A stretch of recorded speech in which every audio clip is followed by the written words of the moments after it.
Cancer vaccine ये है क्या और किस तरीके की वैक्सीन है। वैक्सीन कैंसर में दो तरीके के, preventive vaccine and therapeutic vaccine.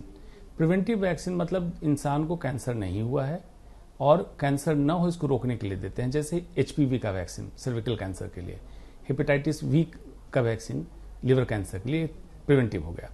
ये आता है थेरेपेटिक वैक्सीन, मतलब किसी व्यक्ति को कैंसर हो गया है और उसमें वैक्सीन लगाएं ताकि कैंसर को खत्म करे, इसके लिए किया जाता है। तो कई लोग पूछते हैं कि वैक्सीन कहें या दवा कहें। ये वैक्सीन है, कारण ये है कि ये वैक्सीन एज इट इज काम नहीं करेगी, हमारे इम्यून सिस्टम को जगा के उस कैंसर के खिलाफ प्रतिरोधक क्षमता बनाती है, इसलिए वैक्सीन है। अब सवाल आता है कि इसमें करेंगे क्या, mRNA है क्या। सिंपल ये है कि ये पर्सनलाइज्ड वैक्सीन है, मतलब जिस व्यक्ति के कैंसर का इलाज इस कैंसर वैक्सीन से करना है उसके ट्यूमर सेल को लेंगे, उस पर एंटीजन निकालेंगे, mRNA मैसेंजर RNA होता है, कुछ वायरसेस के मदद से मैसेंजर RNA बनाएंगे और इस वैक्सीन को उसी व्यक्ति में इंट्रोड्यूस करेंगे ताकि प्रतिरोधक क्षमता इम्यून सिस्टम डेवलप हो और कैंसर को मारने लगे। जो रशियन ने एंट्रोमैक्स की बात की है, कोलोरेक्टल कैंसर मतलब बड़ी आंत के कैंसर का वैक्सीन है। कम लोगों में ट्रायल हुआ है, लगभग 48 लोगों में, इसलिए इसको स्मॉल सैंपल साइज कहते हैं। इसमें उन्होंने कैंसर ट्यूमर सेल को निकाला, वायरस के साथ mRNA बनाया, मरीज में डाला, उनको रिजल्ट इफेक्टिव लगा।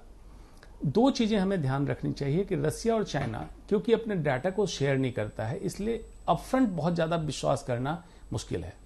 यूरोप, जर्मनी में भी और कई जगह ऐसे इस तरह के वैक्सीन का ट्रायल चल रहा है। लॉन्ग टर्म स्टडी मतलब 5 साल का फॉलोअप, लार्ज सैंपल साइज मतलब कम से कम 1000 कैंसर के मरीजों पे ट्रायल हो, तब जाके रिपोर्ट आएगी, तब हम मानेंगे कि कैंसर वैक्सीन कारगर हो गई है। वैक्सीन में इस्तेमाल mRNA तकनीकी क्या है और ये कैसे काम करती है? RNA मतलब राइबोन्यूक्लिक एसिड।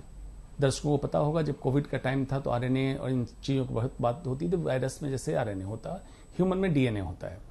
तो मैसेंजर RNA एक तरह का RNA, मैसेंजर मीन्स पत्रवाहक, मैसेंजर RNA निकाला और ये मैसेंजर RNA इंसान को दिया गया, वो मैसेज लेके इम्यून सिस्टम को दिया कि इस तरह का एंटीजन है। अब ये देना क्यों पड़ा?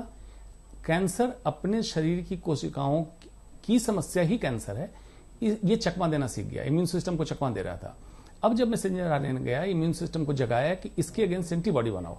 एंटीबॉडी बनते ये कैंसर सेल पे अटैक किया और मारने लगा। दो फायदे, कन्वेंशनल कीमोथेरेपी में जो साइड इफेक्ट होते थे कि कैंसर सेल मरने के साथ साथ नॉर्मल सेल्स भी मरते थे, इसमें ये नहीं होगा।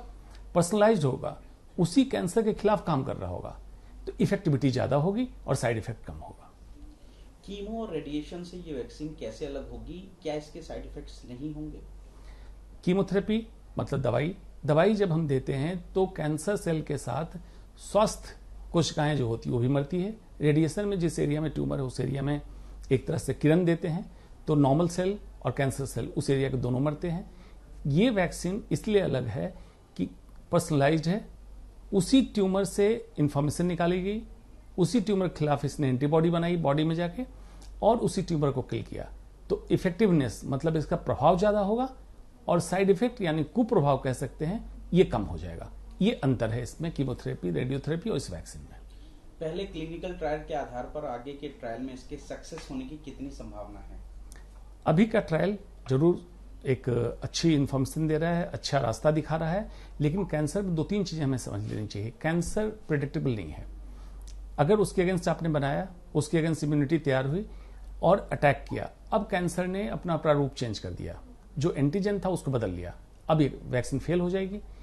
इसीलिए कैंसर वैक्सीन के साथ साथ जीन थेरेपी पे बहुत काम हो रहा है कि जो जीन एबनॉर्मल हो बॉडी का, उसी का रिटर्न कर दिया जाए, नॉर्मल कर दिया जाए, तो ये सेल्स ही मर जाएंगे। तो लॉन्ग टर्म रिजल्ट की जरूरत है और ये वैक्सीन कारगर हो, इसके लिए जरूरी है कैंसर सेल की प्रेडिक्टेबिलिटी, मतलब कितना एबनॉर्मल बिहेव का सामान्य तरीके से बदलाव करेगा, ये हमें पता हो, तब जाके वैक्सीन ज्यादा कारगर हो जाएगी।